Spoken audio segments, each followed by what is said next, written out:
শুধুমাত্র মা বাবার ভুলের কারণে আজকে এত বড় দুর্ঘটনা ঘটলো ভাই। বিশ্বাস করেন, যাদের বাড়ি হচ্ছে গ্রামে, হ্যাঁ, এই গ্রামের মধ্যে সবচেয়ে এগুলা ঘটনা বেশি ঘটে। ইঁদুর থাকে ঘরের মধ্যে, আর ইঁদুরে যখন আপনার গর্ত করে মাইজেলের মধ্যে অথবা ফুলের মধ্যে, তখন কিন্তু বিষাক্ত সাপ, বিশেষ করে বৃষ্টির দিনে, হ্যাঁ, বৃষ্টির দিনে কিন্তু এই ঘটনাগুলো বেশি ঘটে। বৃষ্টির দিনে আপনার সাপগুলা বাহিরে থাকতে পারে না, তখন ঘরের ভিতরে চলে আসে, তখন গর্ত পাইলে গর্তের মধ্যে থাকে। এই শিশুটির কি হয়েছিল জানেন? আমি আপনাদেরকে পুরো ঘটনাটা খুলে বলি।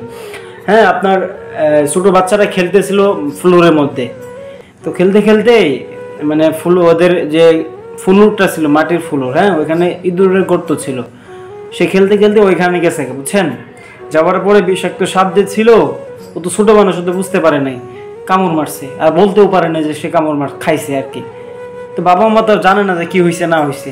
তখন এক পর্যায়ে যখন দেখছে যে শরীর কালো হয়ে গেছে গা, হ্যাঁ, তখন বুঝতে পারছে যে সাপে কামড় দিছে।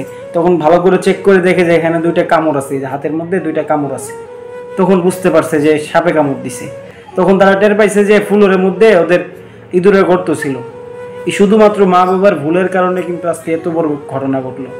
বিশেষ করে বৃষ্টির দিন আমার রিকোয়েস্ট থাকবে, যাদের বাড়ি গ্রামে আছে, হ্যাঁ, আপনারা একটু সাবধানে থাকবেন। যাদের রুমের মধ্যে ছোট ছোট বাচ্চা থাকে, আপনারা একটু সাবধানে থাকবেন। কারণ দেখেন কি সুন্দর ফুটফুটে বাচ্চারা আজকে বিদায় নিয়ে চলে গেল শুধুমাত্র গার্জিয়ানের ভুলের কারণে।